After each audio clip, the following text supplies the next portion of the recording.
As of last week, over 417 people had been transferred from General Motors Lordstown to other plants. Here's the breakdown. 132 to Spring Hill, Tennessee, 94 to Flint, 76 to Toledo, 52 to Fort Wayne, 31 to Wentzville, Missouri near St. Louis, 18 to Bedford, Indiana, and 14 to Tonawanda, New York. That's near Buffalo. Tonight, we'll hear from 3 people who made the moves. A man who is now in Fort Wayne and a husband and wife who are living near the GM plant in Spring Hill, Tennessee. That's near Nashville. They talked about the pressure to make a quick decision, the anxiety of the move, and missing their families.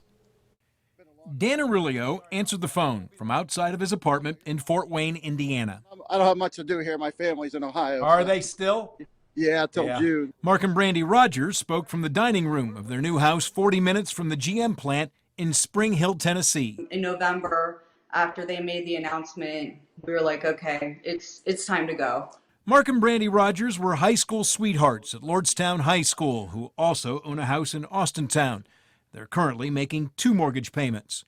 On December 21st, 25 days after the announcement Lordstown was closing, they both received letters about transferring. In 30 days, they were packed and gone, now making GMC Acadias in Spring Hill.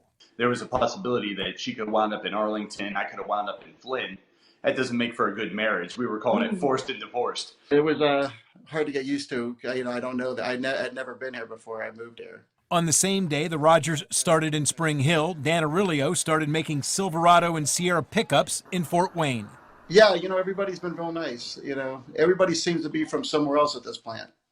They seem to have a lot of transfers from all. The guy next to me is from Defiance, a few temps. Just people from all over.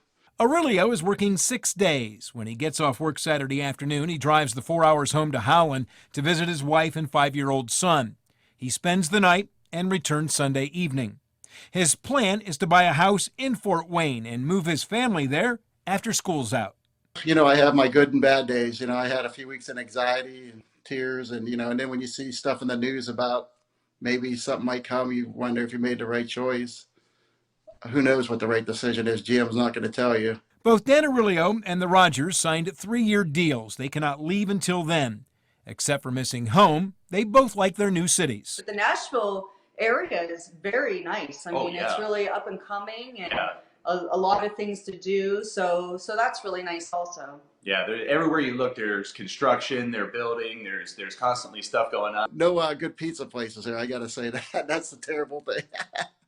Got to come home for that, I guess. We've only been here 7 weeks, and it was kind of a whirlwind, where we had 4 weeks just to do everything and move down here. So we haven't been home yet, but definitely planning on going there. Yeah, I'm doing okay. Yeah, under the circumstances, yeah.